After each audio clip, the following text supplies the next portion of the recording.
우리가 신명기 19장을 지금 살펴보고 있는데 이 15절부터 끝까지 나오는 말씀은 세 부분에 관한 말씀으로 되어져 있어요. 살인하지 말라는 것과 도적질에 관한 것, 그리고 마지막은 거짓 증거하지 말라는 이야기입니다. 여러분, 이건 어디서 많이 들어본 이야기죠. 하나님께서 주신 그 10가지 계명 중에 사람과 사람 사이에서 지켜야 할 그 계명들이 요약되어져 있는 것을 보게 됩니다. 특별히 이 중에서도 여러분 도둑질이라고 하는 것 있죠. 이 도둑질과 관계되어져 있는 그 말씀에서 굉장히 흥미로운 사실 한 가지를 발견해 볼 수 있습니다. 여러분, 우리가 도둑질이라고 하면 대부분 어떤 걸 생각을 하죠? 주로 가난한 쪽에서 훔치는 것이라고 생각을 하지만 성경은 전혀 다르게 이야기를 합니다. 성경에서 도둑질은 힘 있는 자를 기준으로 삼고 있어요. 그러니까 우리가 살아가는 세상에는 가난한 사람들, 없는 사람들이 자신의 필요에 의해서 도둑질을 한다라고 생각을 하지만 성경은 전혀 다른 관점을 가지고 있죠. 오히려 어떤 사람들이 더 많이 도둑질 한다는 거예요. 가진 이들, 힘과 권력과 능력을 가지고 있는 자들이 더 많이 도둑질을 한다라고 하는 그 이야기를 하고 있죠. 그래서 성경에서 도둑질은 힘 있는 자를 기준으로 삼고 있다는 걸 잊으시면 안 됩니다.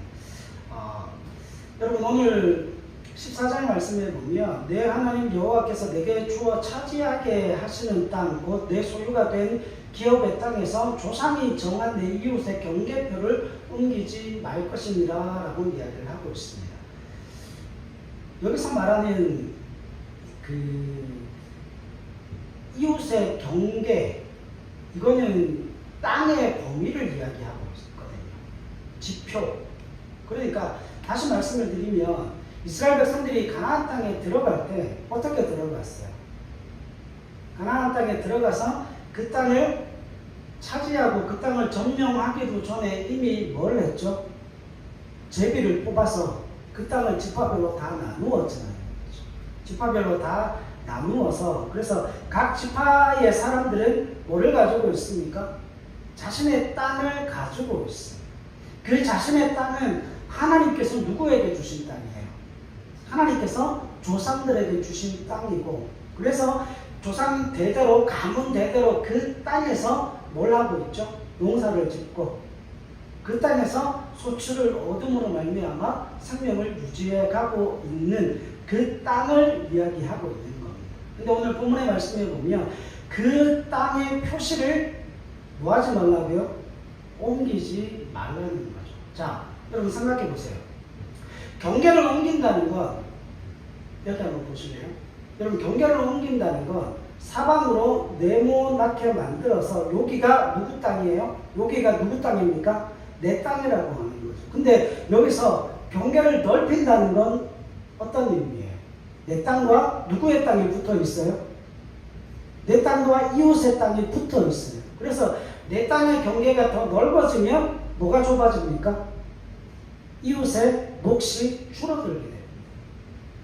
그러니까 경계표를 옮긴다는 것은 부양할 식구들이 늘어나고 그것을 옮겨도 될 만큼 가족이나 집단의 힘이 어떻게 되어진다는 거예요?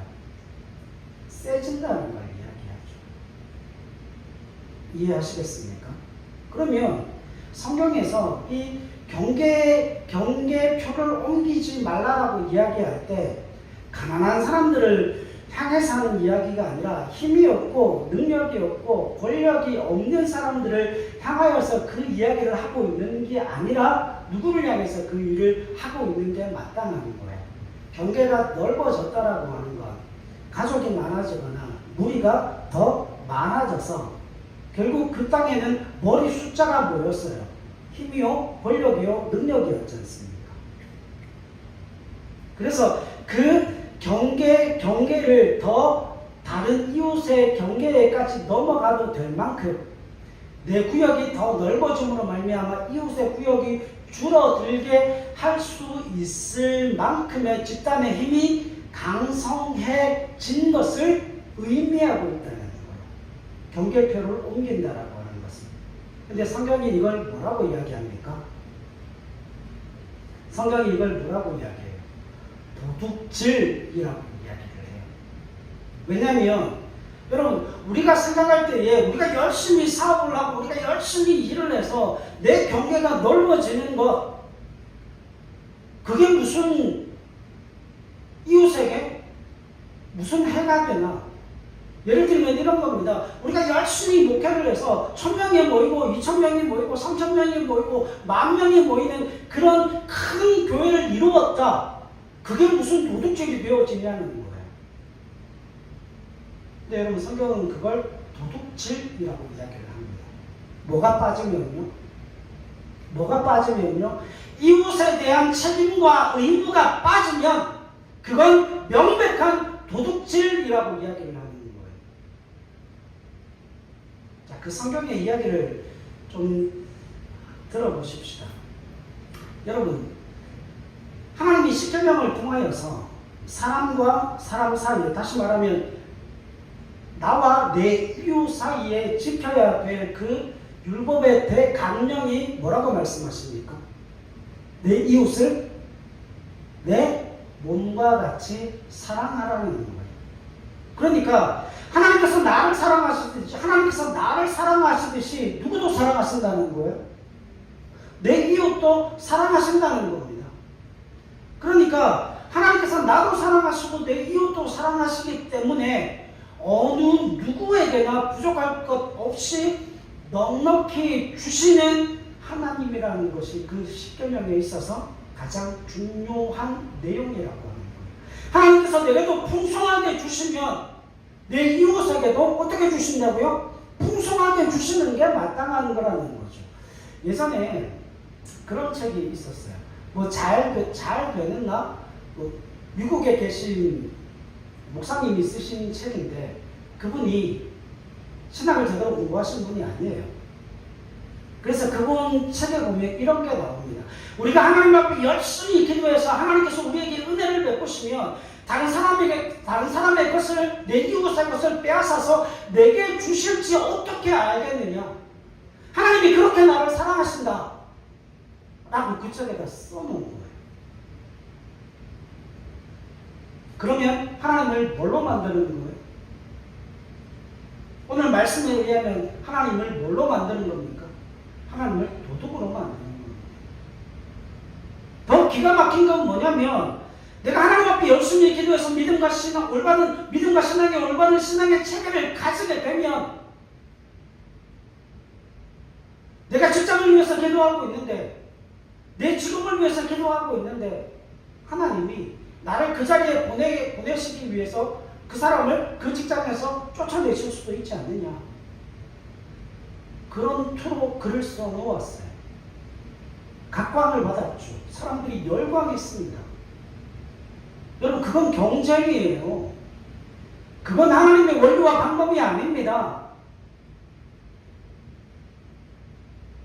누군가가 부해지면 누군가가 가난해지고 누군가가 더 가지게 되면 누군가가 그 있는 것을 빼앗기게 되는, 그게 하나님의 원리가 아니라는 거예요. 그게 십계명의 원리가 아니고 그게 성경의 원리가 아니라는 거예요. 그게 정확하게 경계표를 옮기는 겁니다.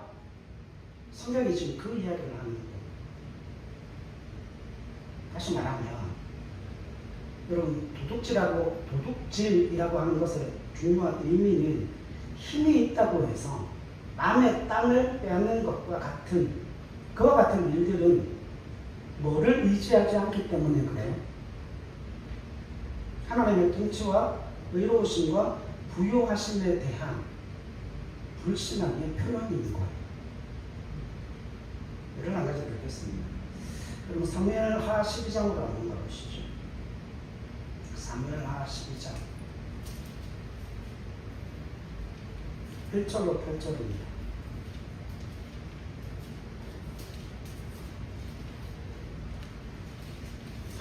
여러분, 이런 생각 가지시면 안 돼요. 우리가 믿음과 신앙이 있고 우리가 하나님의 자녀요 백성이 되었다라고 해서 다른 누군가의 것을 빼앗을 자격이 그 믿음과 신앙으로 가지게 되었다. 그건 말도 안 되는 이야기예요. 12장 1절로 8절 말씀 같이 한번 읽을게요. 시작.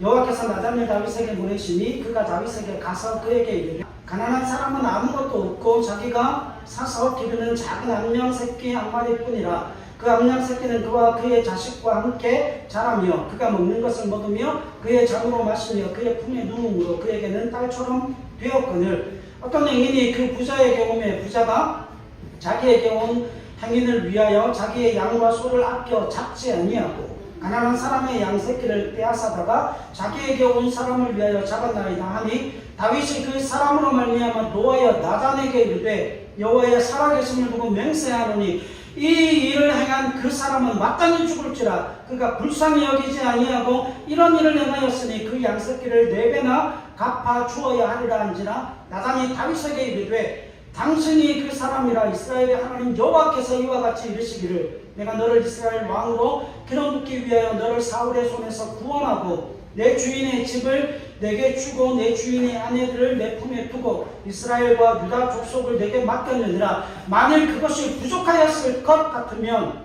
내가 네게 이것 저것을 더 주었으리라. 아멘. 여러분, 우리는 도둑질에 대해서 생각할 때에 배고프면 도둑질 안 할 사람이 없다라고 하는 그런 말을 자주 하죠. 여러분, 여기서 도둑질이라고 하는 건 지표를 옮기는 거예요.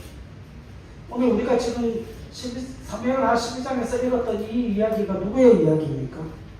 바세바를 취한 다윗의 이야기입니다. 근데 그 바세바가 누구의 아내입니까? 햇사람 우리아의 아내입니다. 다시 말하면 다윗에게 있어 가장 중요한 신복 중에 하나였어요. 충성스러운 부하였습니다.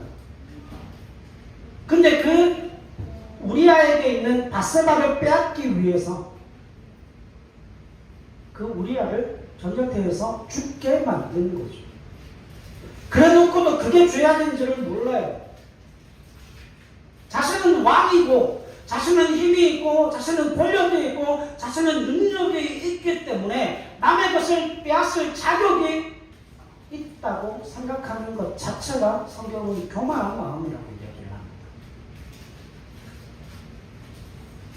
여러분, 다윗이 그 바세바를 취한 그 사건으로 말미암아 그 집안이 완전히 풍비박산이 납니다. 자신이 가장 사랑했던 압살롬이 반역하게 되고요. 3년을 쫓겨다니게 되고요. 그 일로 말미암아 수많은 백성들이 죽임을 당하게 되는 일들이 일어나게 되는 거죠. 그 사건의 발단이 바세바 사건으로부터 시작되어졌다고 합니다. 여러분, 생각해 보십시오. 다윗이 사울에 이어서 이스라엘의 2대 왕이 될 때에 여러분, 다윗이 10년이 넘는 시간을 망명생활을 했잖아. 사울이 죽이려고 해서. 자, 그런데 생각해 봅시다. 여러분, 사울이 다윗을 죽이려고 한 그 일은 정당한 겁니까? 부정당한 겁니까? 정당한 일이 아니죠. 그죠? 다윗은 최선을 다했어요.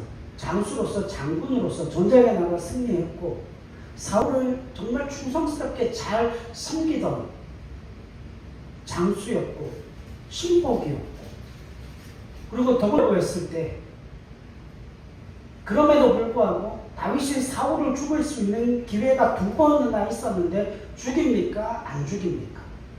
죽이지 않습니다. 자, 간신히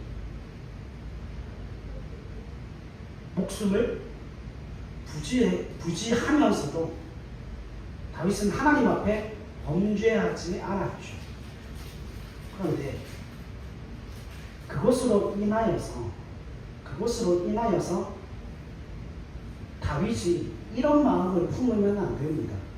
내가 그런 하나님을 붙들고 그런 하나님 앞에 믿음과 신앙을 가지고 있는 사람이다라고 하는 그 교만함 때문에 어떤 마음을 가지고 있으면 안 된다는 거예요. 나와 같은 쓸모있는 사람이, 나와 같은 괜찮은 사람이, 내가 그렇게 하나님을 향한 믿음과 신앙이 투철하기 때문에 다른 사람의 아내를 빼앗아도 된다라고 하는, 나는 내 필요에 따라서 법을 어겨도 되는 사람이라고 하는 그런 특권의식과 그런 교만함을 다윗이 가지면 된다는 거예요? 안 된다는 거예요? 그런 교만함을 가지면 안 된다는 겁니다. 여러분, 이거 쉽게 알 수 있어요. 여러분, 저는 부모잖아요. 그렇죠? 저는 부모고 아빠입니다. 아이들이 저를 참 힘들어하죠. 저를 참 무서워합니다. 평소에는 전혀 괜찮아요. 평소에는 아이들이 저한테 대할 때 장난도 치고 농담도 하고 아이들과 관계가 굉장히 좋지만 제가 화가 나면 어떻게 될까요? 제가 화가 나서 제 목소리 톤이 조금만 변해도 막내는 울어요.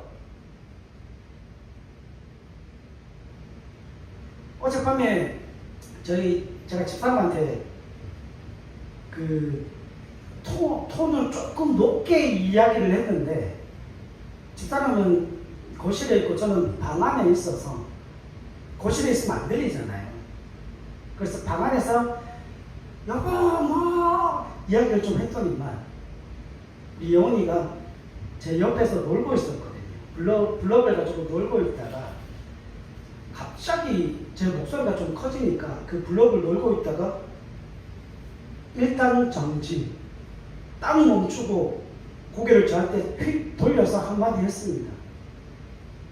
아빠 무서워. 아빠 소리가 커지면 나 무서워. 그래서 제가 누워서 그 이야기를 하다가 벌떡 일어나서 거실로 나가서 집사람하고 이야기를 했어요. 애가 무섭다 그러니까. 여러분, 이게 뭔가 하면, 저 아이는 제게 있어서 이웃입니다. 저 아이는 제게 있어서 이웃이기 때문에 제 목소리가 조금만 변해도 저 아이는 반응을 해요. 여러분, 도둑질이라고 하는 그 말씀의 의미가 뭐냐면, 내가 힘이 있고 내가 능력이 있고 내가 권세가 있다라고 해서 그걸 가지고 뭘 하면 안 돼요?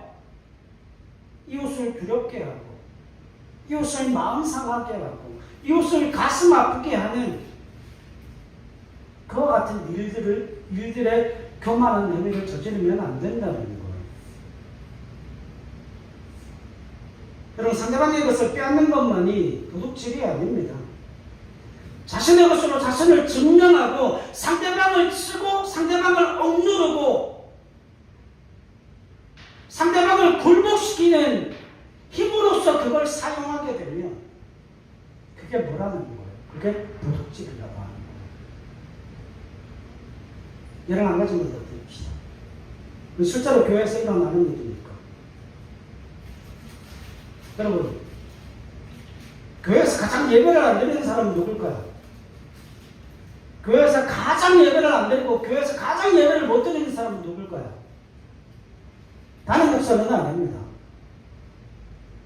성도들도 아닙니다. 누가 예배를 가장 못 드려요? 그게 부교육자들이에요. 그 사람들의 마인드는 무슨 마인드를 가지고 있는가 하면, 내가 하나님 앞에 예배 드리고 내가 하나님 앞에 예배한다는 그런 마인드 없어요. 나는 성도들이 하나님 앞에 나와서 예배를 잘 드릴 수 있도록 뭐하는 사람, 빌라하는 사람. 그래서 부교육자들이 그렇게 예배를 안 드립니다. 여러분, 뭐 우리 교회야 장로님이 안 계셔서 장로님이 나와서 기도하는 시간이 없지만, 장로님들이 다윗에서 기도할 때 가장 많이 움직이는 사람이 누굴까요? 여러분, 기도할 때 그렇게 배우셨습니까? 기도할 때 어떻게 배우셨어요? 기도할 때 예훈아, 기도할 때 어떻게 해야 돼? 그렇지. 두 손 모으고 고개는 숙이고 눈은 감고 기도할 때 움직이면 돼요, 안 돼요? 안 돼요. 정답 아닙니까? 근데 여러분, 장로님이 앞에서 모든 외국들을 대표해서 그 기도를 하나님 앞에 올려드릴 때 가장 많이 움직이는 사람이 누구예요? 목사들이에요. 아니, 뭐가 그렇게 분주하고 뭐가 그렇게 바쁜지 모르겠어요. 예배 드리는 부교육자들이 없어요.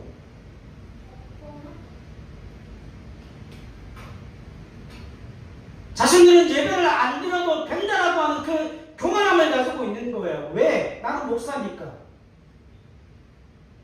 때려야 됩니다. 아니, 왜 기도할 때 움직여요? 왜 찬양할 때 찬양 안 하고, 기도할 때 기도 안 하고, 말씀 읽을 때 함께 말씀 따라 읽지 않고.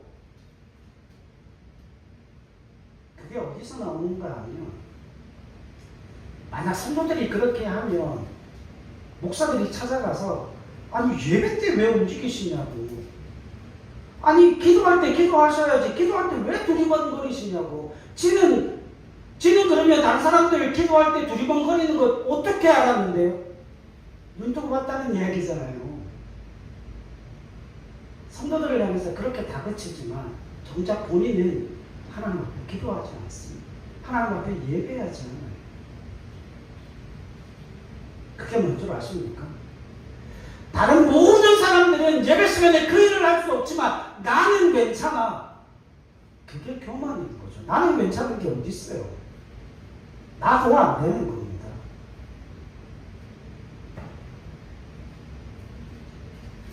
그래서 아빠들이 하는 제일 불합리한 게 그거잖아요.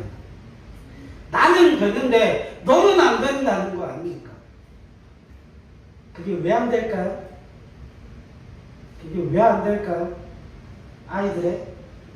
아이들을 향한 그 책임과 의무를 도둑질하고 있기 때문에 그래요.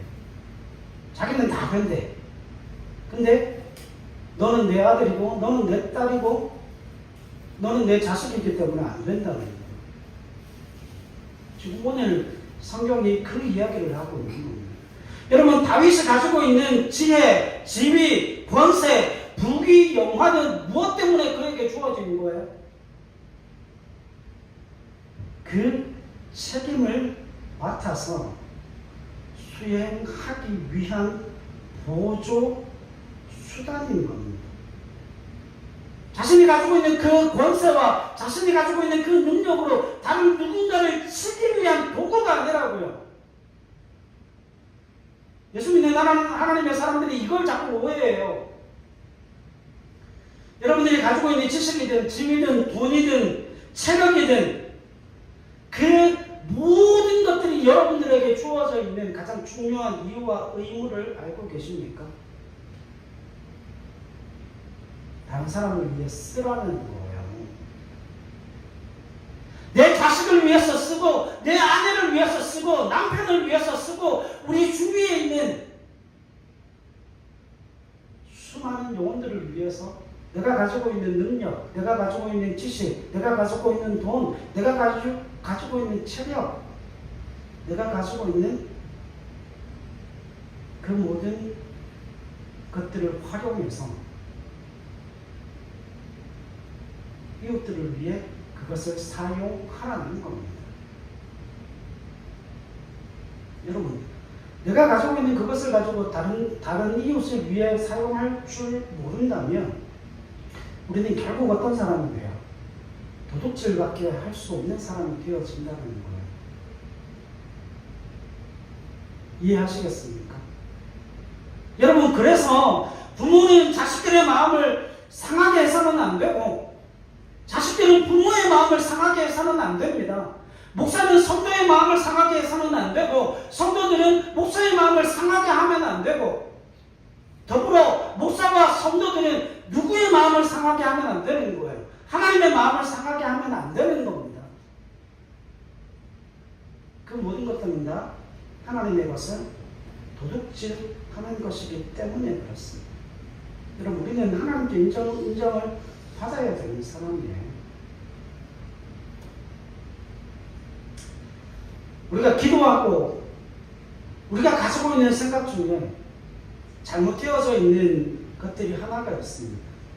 제가 기도할 때도 잠깐 기도했는데, 여러분, 하나님이 우리에게 힘 주십니까? 하나님 우리에게 능력 주십니까? 하나님 우리에게 권세 주십니까? 그래서 교만해지는 거예요.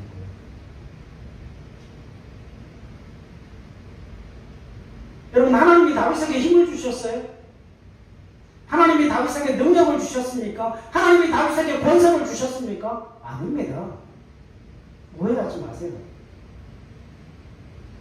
하나님은 우리에게 힘과 권세와 능력을 주시는 분이 아니에요. 우리가 그것 때문에 나는 하나님께로부터 힘을 받았고, 나는 하나님께로부터 능력을 받았고, 나는 하나님께로부터 권세를 받아서 교만해지는 거예요. 성경이 정확하게 뭐라고 이야기합니까? 성경이 정확하게 뭐라고 이야기해요?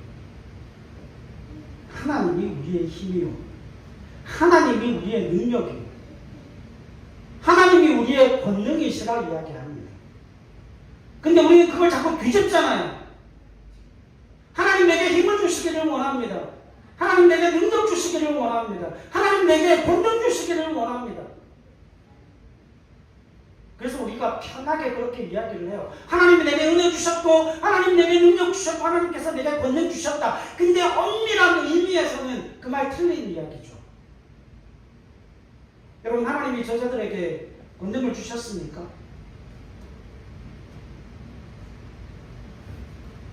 주님께서 제자들을 전도를 보내면서 뭐를 주셨어요? 귀신을 제어하고 쫓아낼 수 있는 권능을 그들에게 주셨죠. 그죠? 근데 그 권능을 주셨다는 그 말씀에 굉장히 중요한 의미가 뭔 줄 아십니까? 그들이 그냥 귀신을 쫓아낼 수 없어요. 누구의 이름으로? 나사렛 예수 그리스도의 이름으로. 그러면 주님이 제자들에게 권능을 주신 겁니까? 아니면 그 권능의 주님이 제자들과 동행하신 겁니까? 권능의 주님이 제자들과 동행하신 거예요. 예수 그리스도의 이름이 아니면, 그분의 능력이 아니면 그 어떤 권능과 그 어떤 역사도 일어날 수가 없어요. 그래서 여러분, 하나님이 우리에게 힘 주시고, 하나님께서 우리에게 능력 주시고, 하나님께서 우리에게 권능을 허락하시지만 우리는 그걸 성경의 말씀대로 정확하게 이해해야 되는 거예요. 하나님이 우리의 힘이고, 하나님이 우리의 능력이고, 하나님이 우리의 권능이십니다. 그래서 사도 바울이 날마다 고백한 게 뭐예요? 자기가 연약해도 상관없어요. 왜요? 하나님이 나와 함께 하시기 때문에 나의 연약함 가운데도 하나님의 강함이 드러나게 될 것이고, 나의 어눌한 그 말 가운데도 하나님의 강력한 복음의 역사가 영혼들을 변화시키실 것이기 때문에 바울은 자신의 그 연약함에도 전혀 문제 없었어요.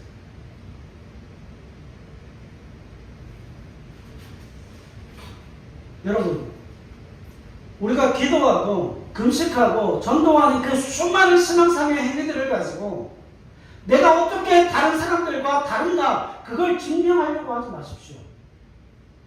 믿음과 신앙은 나를 증명하는 도구가 아니라 그 믿음과 신앙은 나를 통하여 그리스도가 드러나는, 나를 통하여 하나님의 권능이 드러나고, 나를 통하여 하나님의 능력과 나를 통하여 하나님의 권세가 드러나는, 그게 믿음이고 신앙이라고 하는 겁니다. 사랑 여러분, 예수를 믿는 사람들 속에 이런 사람이 없어요. 예수를 닮는 사람이 없어요. 십자가가 없고,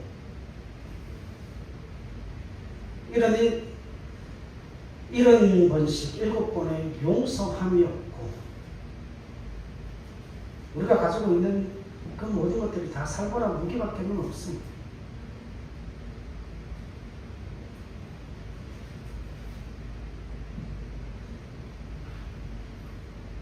우리가 여러분 그런 거 생각해 보셨죠? 저도 깜짝깜짝 놀라는 게 뭐냐면 아이들 모습 속에서 제 모습을 봐요. 놀랍습니다. 도대체 어떻게 저렇게 나를 꼭 빼닮았을까? 근데 예수 믿는 사람들 가운데 그 예수님을 이용하고 그 예수님을 통해서 뭔가를 소유하려고 하는 사람들은 많은데 예수를 닮은 사람들이 없어요. 오늘 우리에게서 가장 중요한 문제가 이겁니다. 그게 하나님의 마음을 가장 상하게 만드는 것 아니겠습니까? 고린도전서 3장 18절로 23절에 이런 말씀이 있어요. 제가 이렇게 아무도 자신을 속이지 말라. 너희 중에 누구든지 이 세상에서 지혜 있는 줄로 생각하거든 어리석은 자가 되라. 그리하여야 지혜로운 자가 되리라. 이 세상 지혜는 하나님께 어리석은 것이니 기록된 바 하나님은 지혜 있는 자들로 하여금 자기 꾀에 빠지게 하시느니라 하였고 또 주께서 지혜 있는 자들의 생각을 헛것으로 아신다 하셨느니라. 그런즉 누구든지 사람을 자랑하지 말라. 만물이 다 너희 것임이라. 바울이나 아볼로나 게바나 세계나 생명이나 사망이나 지금 것이나 장래 것이나 다 너희의 것이요 너희는 그리스도의 것이요 그리스도는 하나님의 것입니다. 여러분 이웃의 경계표를 옮기지 말라. 우리가 가장 잘못하고 있는 것 중에 하나가 뭐냐면 자식을 내 마음대로 기르려고 하죠. 자식을 내 마음대로 조종하고 내 마음대로 양육하려고 하죠. 그래서 그 자녀들의 마음을 상하게 하는 일들이 얼마나 많은지 모릅니다. 여러분, 여러분들이 가지고 있는 그 힘과 여러분들이 가지고 있는 능력과 여러분들이 가지고 있는 그 권세를 가지고 자녀들의 마음을 상하게 하는 일에 사용하지 마십시오. 그들을 위로하고 격려하고 내가로부터 하나님의 그 사랑과 자비와 긍휼을 흘러가게 함으로 말미암아 나를 통해 그들이 유익과 혜택과 기쁨과 즐거움을 얻을 수 있는 그와 같은 이웃으로 만들어가실 수 있기를 바랍니다. 자녀들은 그 부모의 마음을 상하게 할 것이 아니라 부모의 그 사랑과 그 마음을 이해하고 어떻게 하면 그 부모를 기쁘게 할까를 고민할 수 있는 부모의 이웃이 되어줘야 한다는 거죠. 사랑 여러분, 이건 쉬운 게 아니에요. 신앙에 있어 가장 고귀한 경지는 내가 어떤 능력을 가져서 하나님을 위해 어떤 일을 했느냐가 아닙니다.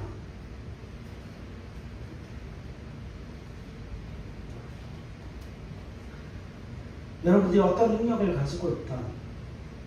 여러분이 어떤 권세를 가지고 있다. 여러분들이 어떤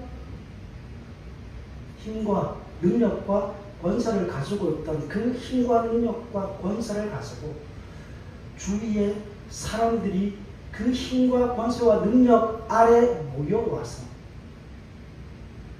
그 힘을 나누고 그 능력을 나누고 그 권세를 나누고 내가 맺어놓은 그 열매를 통하여서 많은 영혼들이 배불리고 많은 영혼들이 그 혜택을 누리게 하는 의무와 책임을 저와 여러분들이 지고 있다는 거예요.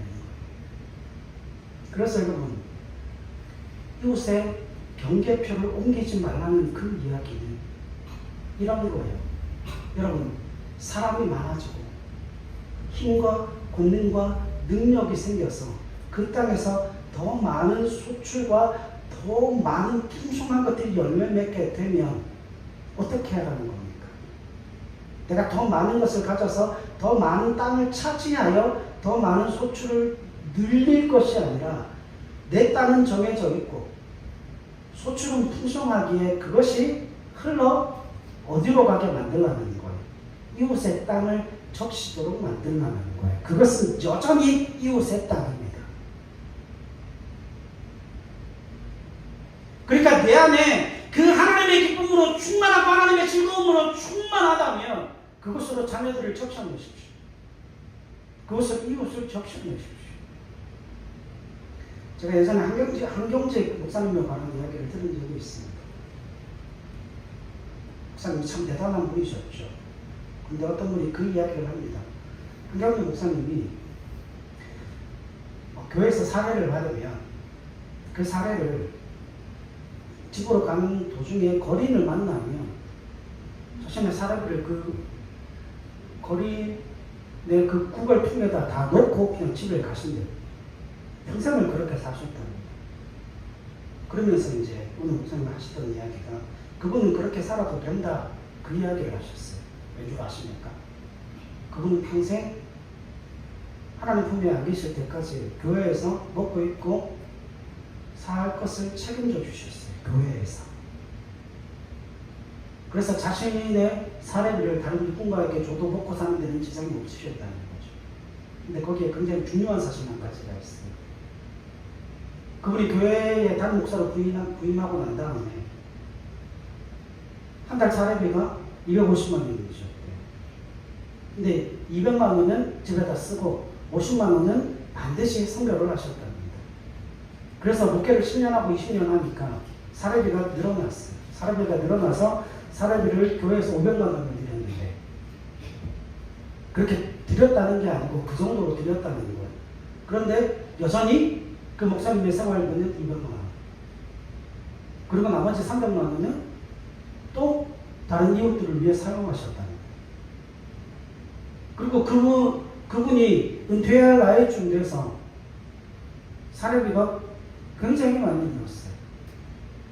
뭐 예를 들면 한 700만 원에서 1000만 원이라고 합시다. 1000만 원의 사례비를 받게 되었는데 그 1000만 원의 사례비를 받았을 때도 여전히 생활비는 200만 원. 나머지 800만 원은 뭐 하셨을까요? 네? 이웃을 위해 사용하고 흩어보내는 일에 쓰셨다는 거죠. 여러분 그 마인드가 어떤 마인드예요? 이웃의 경계표를 옮기지 말라는 그 사랑의 마인드인 거예요. 내가 아무리 있고 내가 아무리 능력이 있고 내가 아무리 권세가 있어도 그것으로 말미암아 다른 이웃의 것을 빼앗지 아니하고 내가 가지고 있는 그 권세, 내가 가지고 있는 그 능력, 내가 가지고 있는 그 힘을 통하여서 다른 누군가가 혜택을 얻고 다른 누군가가 유익을 얻게 하는 것, 그게 하나님의 것을 도둑질하지 않는 거라는 거예요.